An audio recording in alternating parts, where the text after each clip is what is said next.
Welcome into the Beat Sessions, the place for all things music and where we do the listening for you. I'm your host, Mitchell Weary.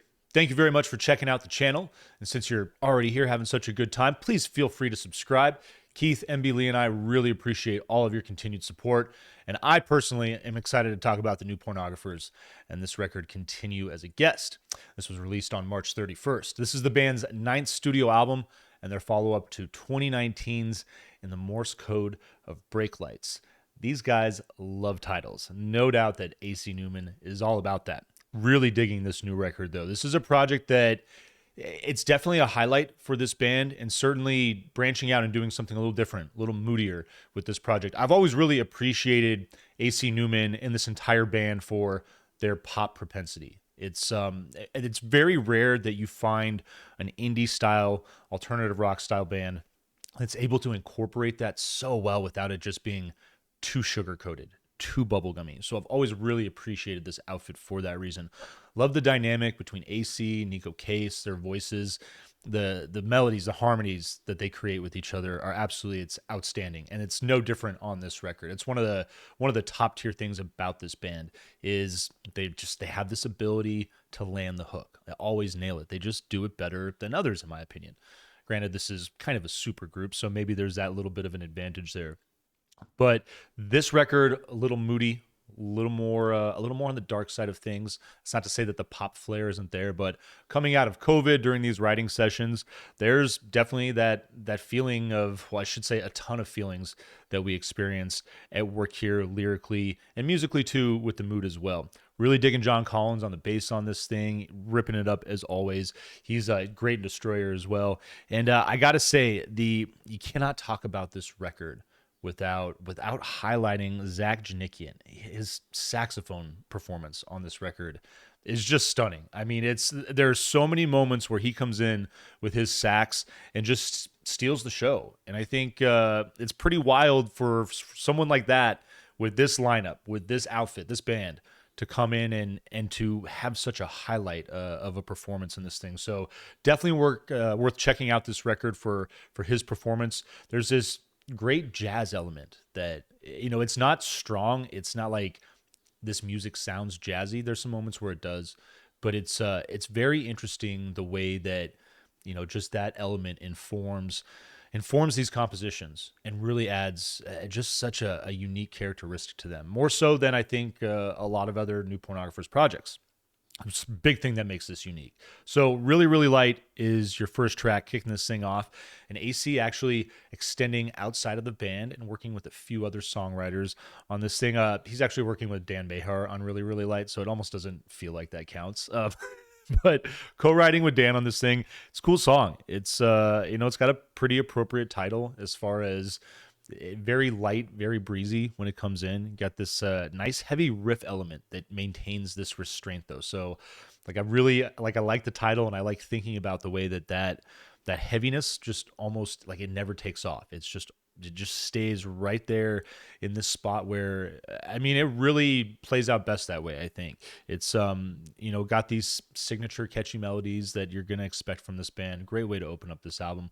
Leads into Pontius Pilate's Home Movies. That's a hell of a title. It's pretty loaded before you even begin listening to the song, but really a dark track. And I love the way that Zach opens this thing up with the sax, get the build in with the bass from John. That's absolutely fantastic on this track. The opening on this thing is pretty damn good.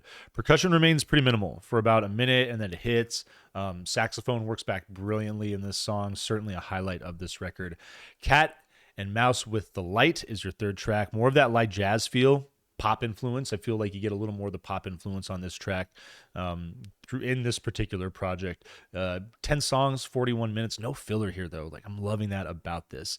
Get the a nice little roll in the bass on that third track, the Cat and the Mouse with the Light. Leads into Last and Beautiful, your fourth track, which brings back that rock and roll feel that I really like about this band. It's that dynamic, again, that little pop punch with the alternative indie rock flair is just something that makes them so one of a kind. And this particular track reminds me a bit of that kind of 90s alternative flair. This is a band that started in 97. I feel coming off the kind of the back end of the beginning of that movement, but I still consider them pioneers. Even though they, you have bands like Pavement, Neutral Milk Hotel that were doing their thing before, but still consider them pioneers as far as the way they've driven the genre. Continue as a Guest is your fifth track. Back to more of that loose jazz feel in the instrumentation. Great saxophone here. I love the way that like you get these like little intermittent horn bursts. It's a really nice element of the song. Gentle play on the bass, and then about 90 seconds in, this thing just starts rocking out. Really dig that aspect of it. Bottle Episodes is going to kick off your B-side. Breezy, driving acoustic intro. Nice way to kind of just soften. Start things off for the B-side, excuse me. Lots of texture with that vocal as that element comes in, and then you get that build that's kind of signature with this band that you'd expect. It's a good song. It's probably my least favorite song on the record, but that's not to say that it's a bad song by any means, because there are no bad songs on this record. Marie and the Undersea is your seventh track. Soulful, slightly like psychedelic keyboard. Almost kind of sounds like an organ element, but I really like kind of like that old school, just think of 1970s, a little bit like Earth, Wind, and Fire, like that kind of vibe. The wash is built in on this thing. Guitar hits. You get this nice feel of chamber pop. The drums build in big on this thing. The saxophone is excellent.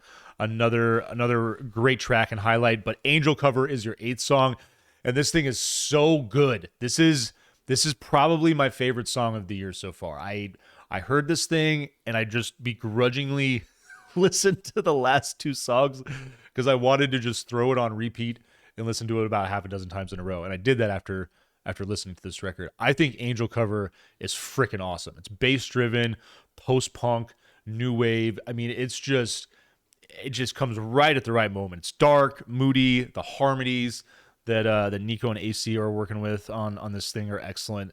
It's so catchy. The hook is, it's like one just melodic hook after another. You get AC, then you get Nico, then you just get this great instrumental hook on this track. This song is absolute fire. Definitely my favorite track on the record. Firework in the Falling Snow. Sadie Dupuis co-writing with AC on this thing. Light, atmospheric open up on this thing. It's definitely very pop driven. Great groove that develops in this thing. I like the spacey synths that work into the song. Leads into Wish Automatic Suite, your final track. Simple synth, acoustic, and you get this like kind of nice like world percussion, little conga element. Chill and psychedelic. And then about a minute and 20 seconds in, this thing just pops so delightfully.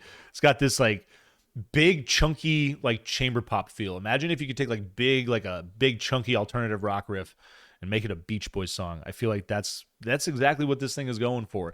The turn in the coda is splendid as well, and then this thing just sort of gently drifts off. What a damn good record. I love this band. I love that they're still together.